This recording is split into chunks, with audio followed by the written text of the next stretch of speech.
नमस्कार। नई परख के राष्ट्रीय मुद्दा कार्यक्रम के साप्ताहिक संस्करण में आप सब लोगों का स्वागत है। हर हफ्ते की तरह ही हमारे साथ आनंद वर्धन जी और अभय जी हैं और हमारी यह कोशिश होगी कि हम इनसे बातचीत करते हुए पिछले सप्ताह घटे राजनीतिक घटनाक्रम के बारे में एक समझ बनाएं। आप दोनों लोगों का स्वागत है। नमस्कार। इस कार्यक्रम को आगे बढ़ाने से पहले मैं सभी दर्शकों से जो पहली बार हमारे चैनल से जुड़े हैं या फिर जो अभी तक जुड़े हैं पर उन्होंने हमारे चैनल को सब्सक्राइब नहीं किया है, उन सबसे ये कहूंगा कि हमारे चैनल को सब्सक्राइब करें और नियमित रूप से हमारे साथ जुड़ें। आनंद सर, पहला सवाल मैं आपसे ही करना चाहूंगा और वो दिल्ली के चुनावों से संबंधित है। दिल्ली के चुनाव के बारे में पिछले दिनों जब भी हम बात करते आए हैं, एक समझ यह बनी है कि चुनाव मोटे तौर पर आम आदमी पार्टी के पक्ष में झुके हुए हैं। कई बार यह खबर आती है कि खुद अपने विधानसभा क्षेत्र में अरविंद केजरीवाल को घेर लिया गया है। आज मैं एक वीडियो देख रहा था जिसमें प्रवेश वर्मा और कई लोगों ने आरोप लगाया कि आम आदमी पार्टी के लोग ही पैसा बांट रहे हैं। और ये कहा जा रहा है कि आम आदमी पार्टी काफी कड़े मुकाबले में है। अगर आज के दिन में मैं आपसे इन चुनावों के बारे में आपकी राय मांगू तो आपका क्या कहना होगा? क्या आम आदमी पार्टी बहुत ही सेफ पोजीशन में है या दिल्ली का चुनाव काफी कड़ा है? कमल जी, जैसा इस पे चर्चा होती हुई आ रही है, मेरे हिसाब से आम आदमी पार्टी को सेफ्टी को अगर आप एक इशू बना रहे हैं, तो आम आदमी पार्टी का 50 के ऊपर उनकी सेफ्टी जोन है। आम आदमी पार्टी अगर 40 पे आती है तो वो सेफ नहीं है। मतलब वो उनका बहुमत आने के बाद भी 40 पे ये मान के चलिए कि बीजेपी सरकार बनाएगी। ये मानस हो गया, अब इस पे हम लोग आज चर्चा नहीं कर रहे हैं, लेकिन तो आम आदमी पार्टी के लिए 50 सीटें लाना निहायत नितांत आवश्यक है। क्योंकि अभी एक नए उसमें हमने ये भी देखा कि पहले था 2/3 1/3 वाली बात, वो सब कुछ नहीं है। जैसा चाहते हैं वैसा वो नचाते हैं। इस तरह का बीजेपी के यहाँ कोई नियम कानून, कोई संविधान से और कोई लोकतंत्र की कोई वैल्यू नहीं है। तो मेरे ख्याल में जो आम आदमी पार्टी है वो 50 सीट के लिए चुनाव लड़ रही है। अब बाकी 20 सीट में इंटरेस्टिंग ये है देखना कि 20 में 20 बीजेपी की आती हैं, 20 में 18 आती हैं, 15 आती हैं, 4 आती हैं, 6 आती हैं। उसमें आम आदमी पार्टी की कुछ बढ़ोतरी होती है या उसमें कांग्रेस भी एक आध सीट पा लेती है। मैं जल्दी जल्दी जो मैं दो चीजें बताऊं दो लोगों के बारे में। एक चीज जो थोड़ा सबको थोड़ा आश्चर्यचकित कर रही है कि इस चुनाव में मोदी जी उस तरह से नहीं उतरे हैं जैसा उनकी प्रवृत्ति है। वो बेसिकली चुनाव वाले आदमी हैं, उनको हरदम चुनाव अच्छा लगता है। वो चुनाव में नहीं उतरे हैं। अब उसका इंटरप्रिटेशन एक ये हो सकता है कि वो ये मान लिए हैं कि हाँ, आम आदमी पार्टी जीत रही है तो क्या उतरे, अपनी इज्जत बचाएं। लेकिन एक इंटरप्रिटेशन लोग ये भी कर रहे हैं कि जैसा उन्होंने महाराष्ट्र में इलेक्शन कमीशन ने उनके लिए सब सेट कर दिया था, तो वो निश्चिंत है, उनको बता दिया गया है कि आपकी सेटिंग पूरी है, आप अपना घर में आराम से रहिए, आप काहे के लिए इन सब पचड़ों में पड़ रहे, जाइए कुंभ नहाइए, ये सब करिए। तो एक एक पक्ष तो ये भी कह रहा है। लेकिन मैं इसलिए इस बात को उठा रहा हूं कि दो चीजें मैं इसमें एक साथ कर लूंगा। मुद्दे की जहां तक बात है, बीजेपी के पास कोई मुद्दा नहीं। आप दिल्ली जैसी प्रदेश में जिसकी कुल जनसंख्या 1.5 करोड़ है, जो जहां जिस जिस जिले से मैं आता हूं, गोरखपुर के महाराजगंज से, गोरखपुर कमिश्नरी और बस्ती कमिश्नरी मिला के 1.5 करोड़ के मतदाता होते हैं। मैं दो जिलों की मतलब दो कमिश्नरीज की बात कर रहा हूँ, जो पहले एक ही कमिश्नरी गोरखपुर कमिश्नरी थी। ऐसे इतने बड़े प्रदेश में बीजेपी अपना मैनिफेस्टो 3 बार में रिलीज कर रही है। वो बिल्कुल स्पष्ट है कि उनके पास कहने के लिए कुछ है ही नहीं, कुछ नहीं। और मैनिफेस्टो, एक और ध्यान रखिए, मैनिफेस्टो रिलीज करने के लिए उनको पता, उनके पास स्टेट लीडरशिप नहीं है, उनको अमित शाह को उतारना पड़ रहा है। नहीं तो हुआ क्या है कि अब जो प्रवेश वर्मा कह रहे हैं वो भी पैसा बांट रहे हैं, वो तुम्हारा मुंह है कहने का पैसा बांट रहे हैं। मतलब 100 चूहे खा के अब बिल्ली बता रही है चलिए हज को। ये प्रवेश वर्मा लोगों को बताएंगे कि कौन पैसा बांट रहा है, कौन नहीं बांट रहा है। मेरा सिर्फ कहना यह है कि दिल्ली का जो मीडिया, जो मेरी समझ है, देखिए उस पर कोई बुरा नहीं मानना चाहिए किसी को भी, प्रिंट मीडिया हो चाहे कुछ हो, भाई जहां से विज्ञापन मिलेगा उसको उस तरफ झुकना ही झुकना है। दिल्ली का प्रिंट मीडिया या दिल्ली का मीडिया आज आम आदमी पार्टी को इग्नोर नहीं कर सकता है। उसके उसके बहुत से कारण है, उसमें एक कारण ये भी कोई इग्नोर नहीं कर सकता है। और उसको काउंटर करने के लिए बीजेपी के पास राज्य में, उनके दिल्ली राज्य में कोई लीडरशिप नहीं है। उनको अपनी नेशनल लीडरशिप, वो भी अमित शाह को उतारना पड़ रहा है, तब वो कहीं छपेगा, नहीं तो छपेगा ही नहीं। तो ये तो बात एक हो गई। मैं तीसरा कांग्रेस की भी बात कर लूं, अब वो अलग अलग इंटरप्रिटेशन है।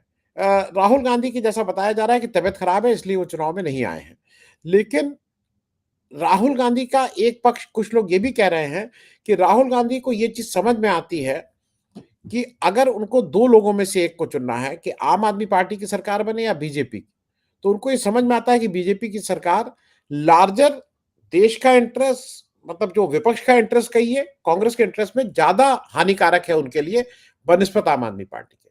और इसलिए कुछ रणनीतिकार ये मांग रहे हैं कि उन्होंने अपने को थोड़े अपने इंजन की गति धीरी कर दी है, और शायद यही कारण है कि खड़गे जी और प्रियंका गांधी उस तरह अभी नहीं उतर रहे हैं उस तरह से, जैसे अगर ये नहीं थे तो वो भी उतर सकते थे।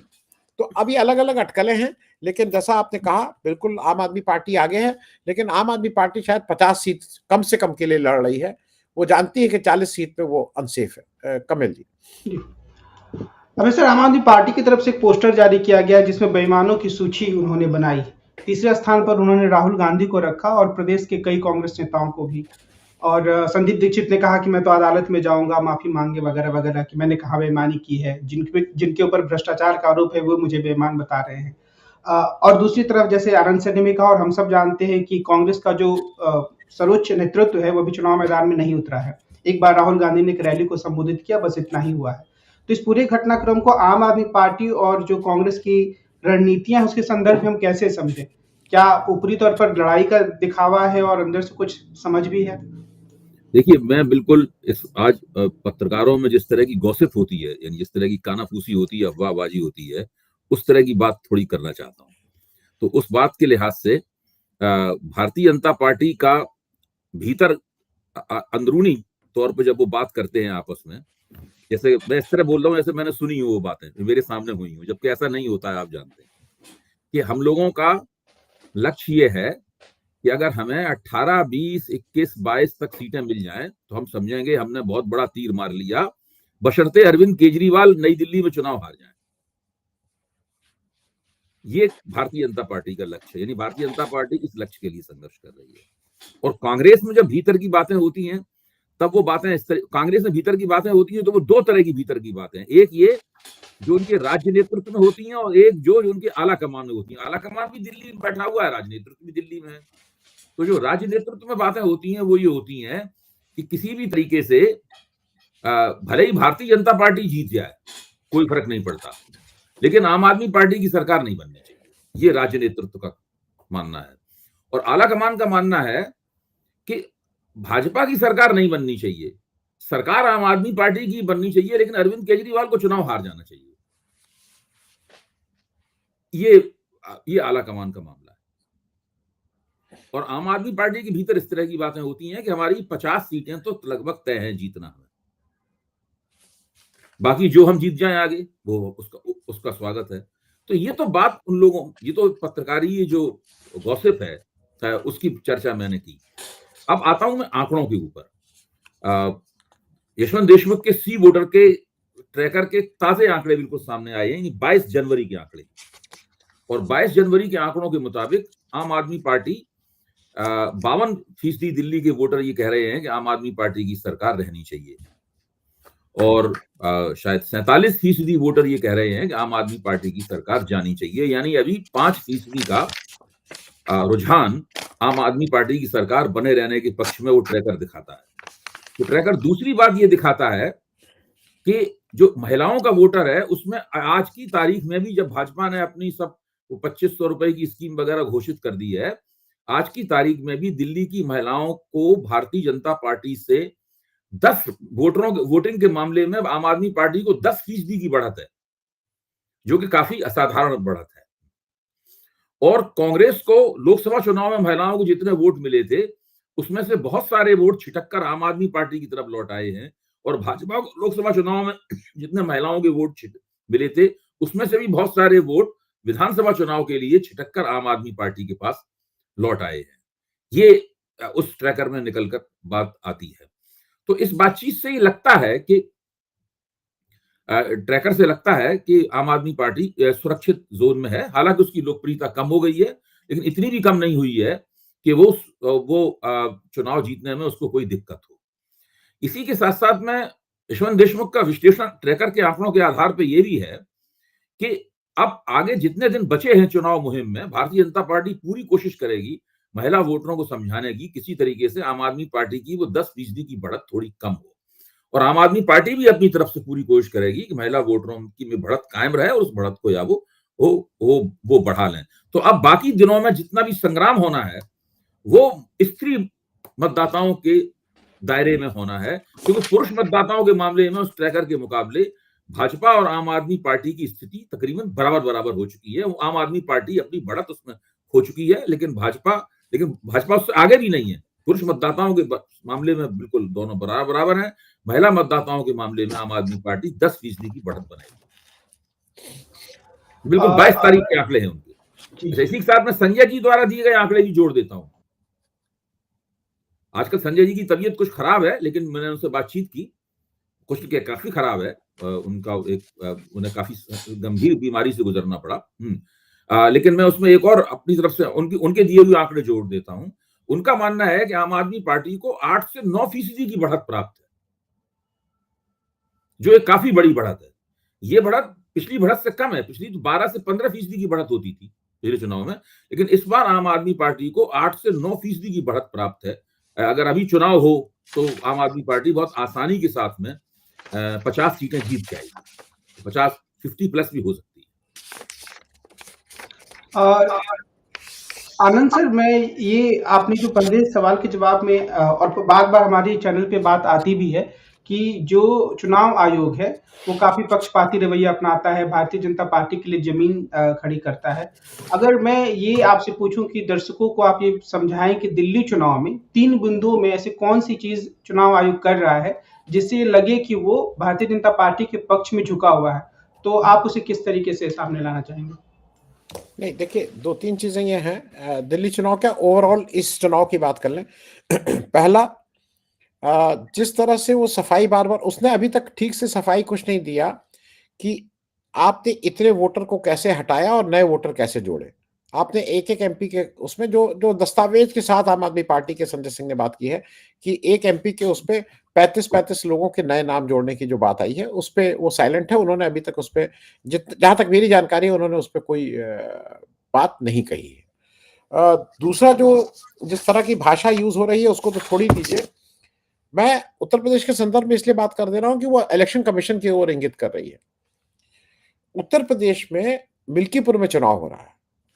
मिल्कीपुर के चुनाव के क्षेत्र में सारे चुनाव की एक्टिविटीज में, चाहे वो थाना हो और चाहे वो कोई भी एडमिनिस्ट्रेटिव सेटअप में हो, एक भी यादव और एक भी मुसलमान अधिकारी नहीं है। एक भी, एक मतलब 0।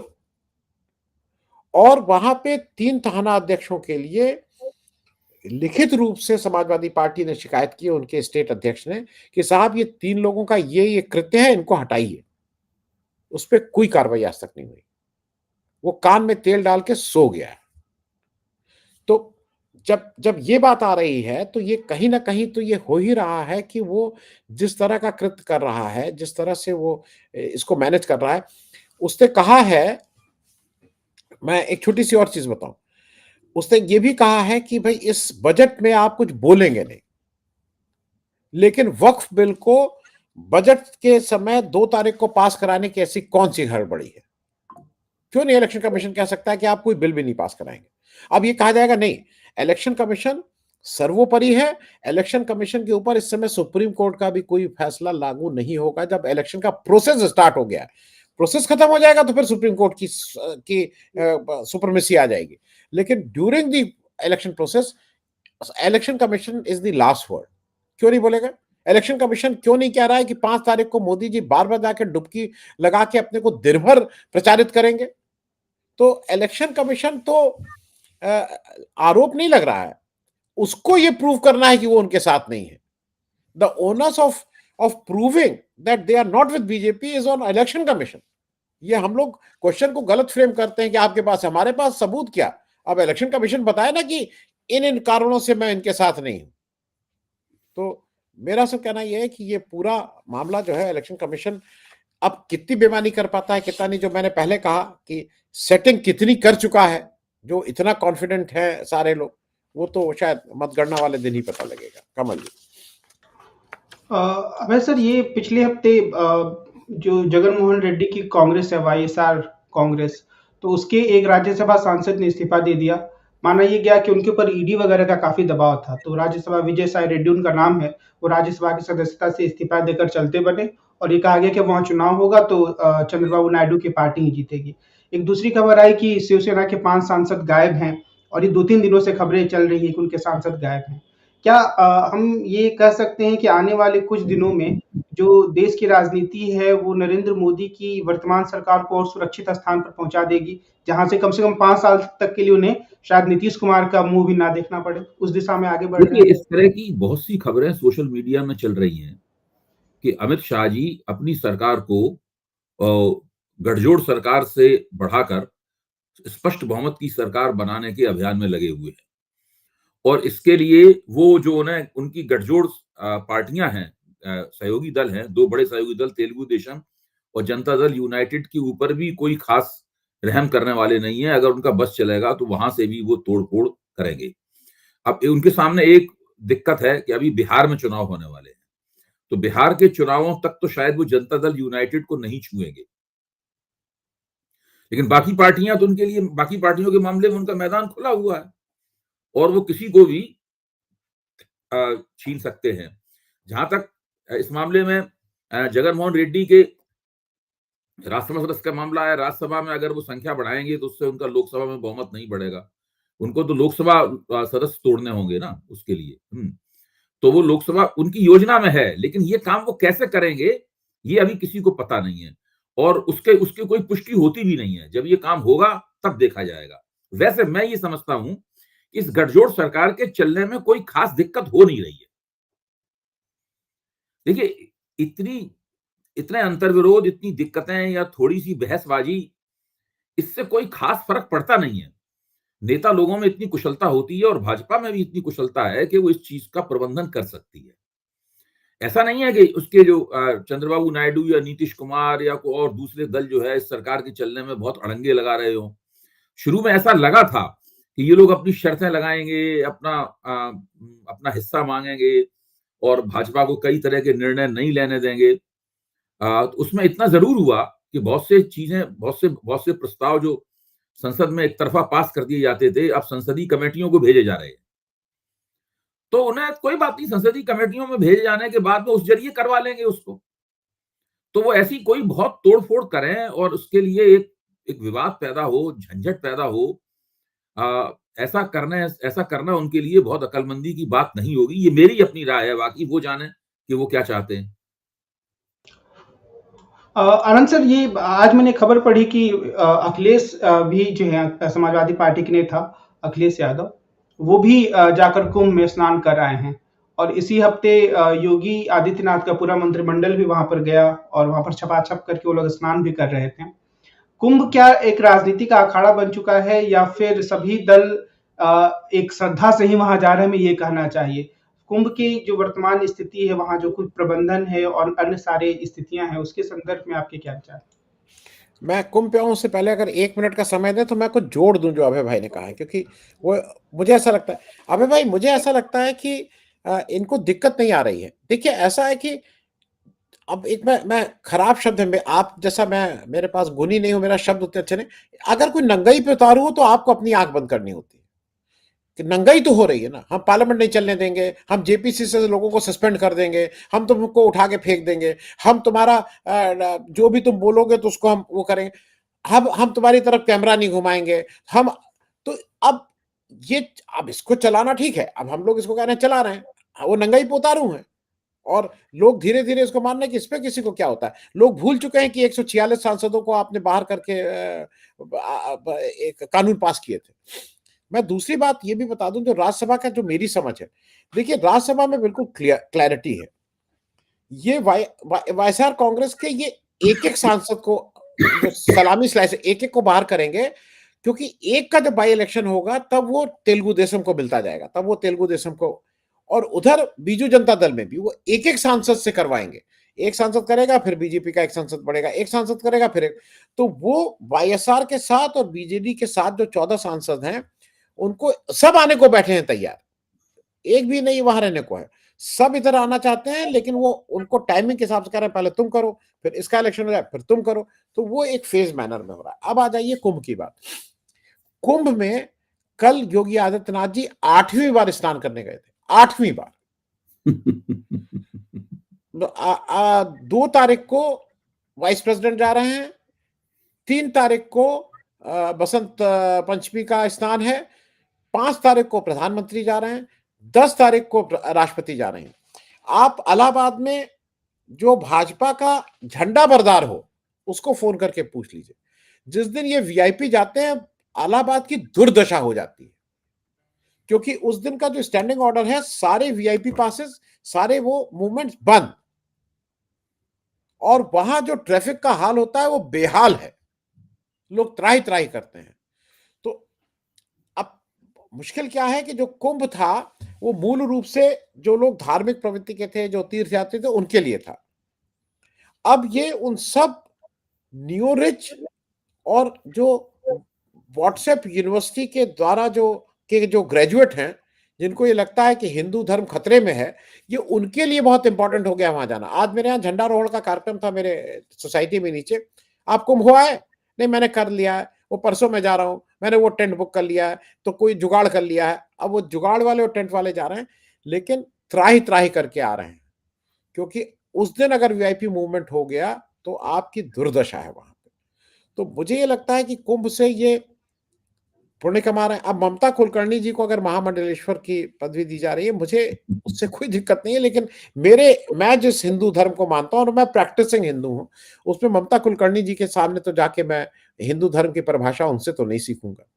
तो इतना तो तय है। तो ऐसे में ठीक है, धर्म का ये भी एक, मुझे लगता है ये लोग माखौल उड़ा रहे हैं उस हिंदू धर्म का, और हिंदू धर्म की सर्विस नहीं कर रहे हैं। They are doing disservice to Hindu धर्म।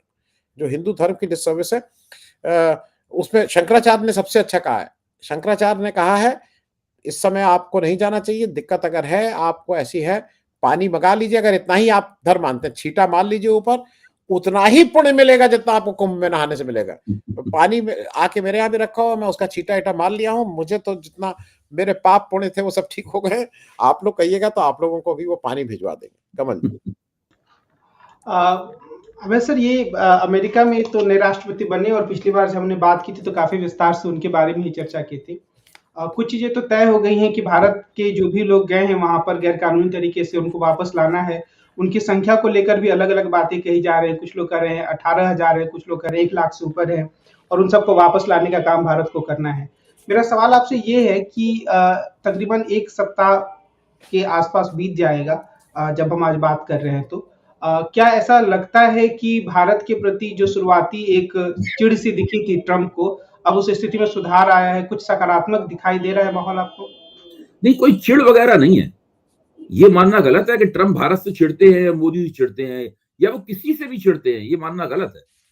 उनका देखिए, हर नेता का, और खासतौर से अमेरिका जैसे देश में हर नेता के पास एक योजना होती है, और जिस पर तो राष्ट्रपति का चुनाव लड़ रहा होता है, वो योजना उसने उसी वक्त बना ली होती है, और जीतते ही वो उस योजना के ऊपर अमल करने लगता है।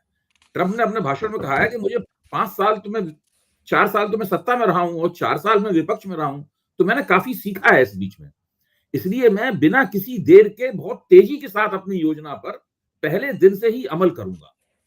और योजना का पहला हिस्सा यह है कि वहां पर जो गैरकानूनी लोग घुसे हुए हैं उनको वहां से भगाना, निकालना।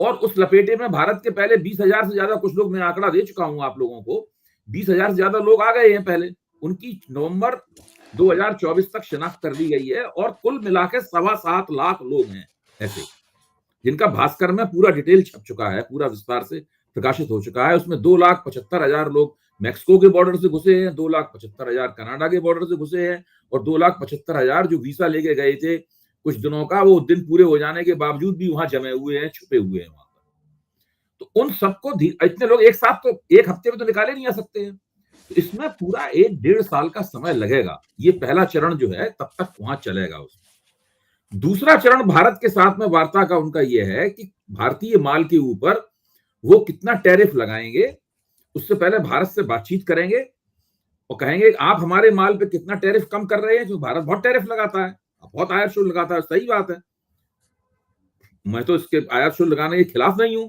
अमेरिकी माल के ऊपर, लेकिन वो कहेंगे आप हमारे अमेरिकी माल के लिए कितनी गुंजाइश छोड़ रहे हैं। चूंकि अमेरिका बहुत बड़े पैमाने पर अभी तेल का उत्पादन बढ़ाने वाला है, तो भारत को कहीं ये भी लग रहा है कि वो अमेरिकी तेल भी खरीद सकता है वहां से। तो ये भी एक है उसका पहलू। तो एक यहाँ पे मामला फंसा हुआ है। तीसरा मामला गुरु पतवंत सिंह पन्नू के जो मुकदमे के सवाल पे फंसा हुआ है, इसकी हम लोग कई बार चर्चा कर चुके हैं। तो इन तीन मामलों पर जब कुछ दोनों के बीच में एक सहमति बन जाएगी, उसके बाद में भारत अमेरिका संबंध जो अभी ठिठक गए हैं, फिर वो झटके के साथ आगे बढ़ेंगे। तभी तय होगा कि ट्रंप भारत आएंगे कि नहीं आएंगे, मोदी अमेरिका जाएंगे कि नहीं जाएंगे, या क्या होगा क्या नहीं होगा। इन तीनों अभी बातचीत जितनी हुई है जयशंकर से, वो पहले मसले पे हुई है।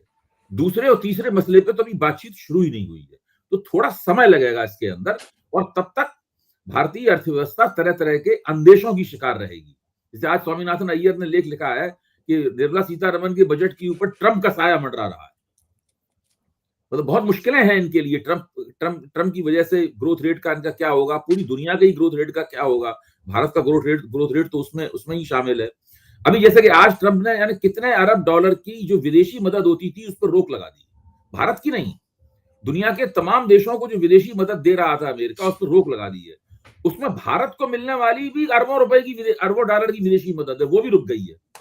आज अखबारों में ये भी आया है कि वो विदेशी मदद किन किन चीजों में इस्तेमाल होती थी। वास्तव में उस पूरी तालिका है, उस तालिका को अगर आप देखें तो आपको दिखाई पड़ेगा कितने मसलों में अमेरिकी मदद इस्तेमाल हो रही है यहाँ पे। अब वो वहां भी जो मदद इस्तेमाल हो रही है वो भी रुक गया है सब। उसके रुकने से भी हम लोगों को झटका लगेगा।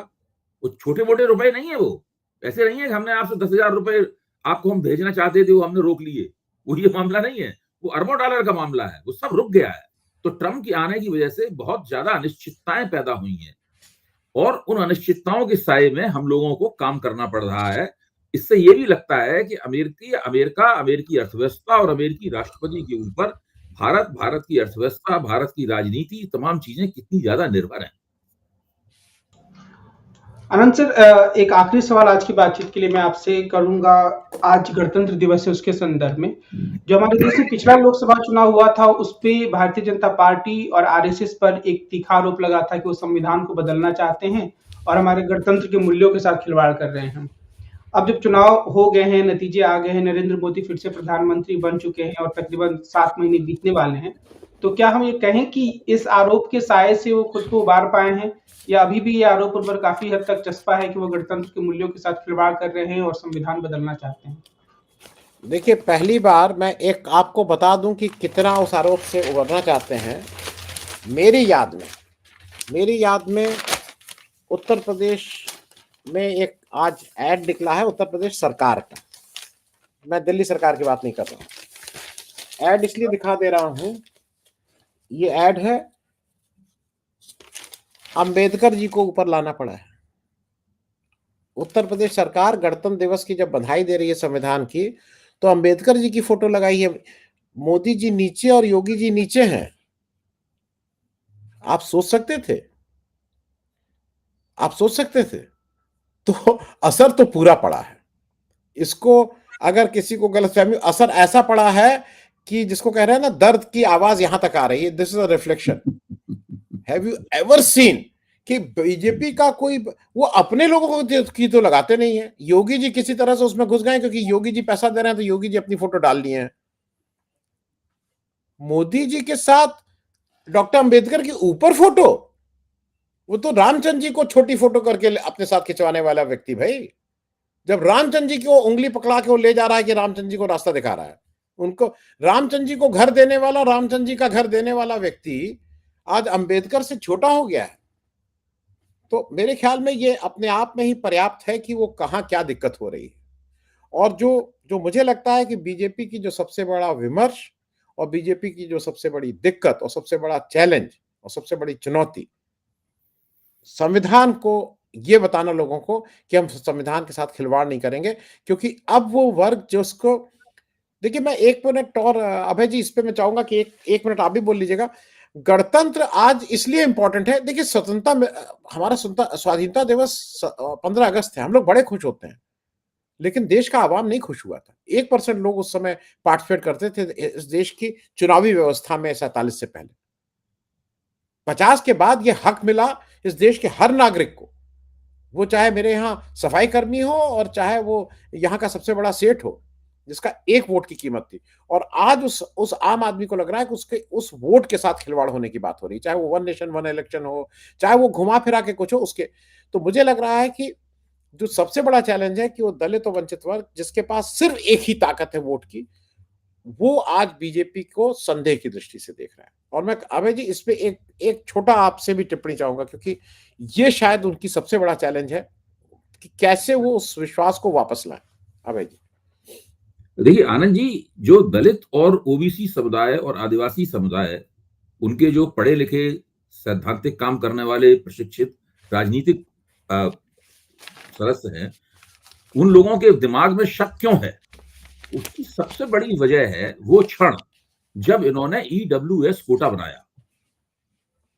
भाई मैं बार बार जाने कब से इस बात को कह रहा हूं, जब राहुल गांधी लोगों के पास गए कि ये आपका आरक्षण का हक छीन लेंगे, संविधान को बदल देंगे, तो इन लोगों ने उस पर यकीन क्यों किया? राहुल गांधी की बात पे पहले तो कभी इन लोगों ने यकीन नहीं किया था, इस बार यकीन क्यों किया उन्होंने? इसका कोई कारण तो हम लोगों को ढूंढना पड़ेगा ना।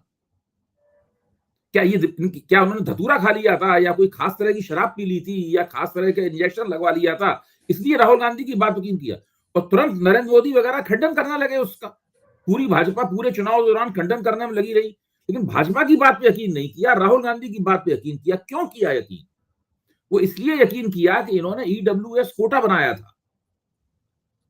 ईडब्ल्यूएस कोटा संविधान के आरक्षण संबंधी जो नीति है उसको पलट देने वाला था। जो जब कहा जाता है ना कि संविधान में ये लोग संशोधन करेंगे, संविधान को बदल देंगे, ईडब्ल्यूएस कोटा इस बात का ठोस प्रमाण है कि उन्होंने संविधान को बदला। और उस मुद्दे पे बदला जिस मुद्दे पे सबसे ज्यादा नाजुक मुद्दा है इन वर्गों के लिए, इन दलितों के लिए, ओबीसी के लिए और आदिवासियों के लिए। इसलिए ये लोग भले ही स्थानीय चुनावों में, विधानसभा चुनावों में कुछ बीजेपी को इनका वोट मिल जाए, लेकिन जैसे ही लोकसभा चुनाव नजदीक आएगा ये लोग फिर से खड़े हो जाएंगे। ये क्योंकि ये बहुत इन्होंने गलत काम किया। इन्होंने ब्राह्मण, ठाकुर, बनिया, कायस्थ और भूमिहार इन सबको गरीबी के झूठे प्रमाण पत्रों के आधार पर आरक्षण में इन सबकी घुसपैठ करवाई। मैं खुद न जाने कितने दिल्ली विश्वविद्यालयों के इंटरव्यू में बैठा हूं, ईडब्ल्यूएस कोटे से जाने कितने लोगों की नियुक्ति हुई है। तो वो जो नुकसान भाजपा ने किया है संविधान का, उसके बदले में भाजपा को चुनावी नुकसान तो झेलना पड़ेगा।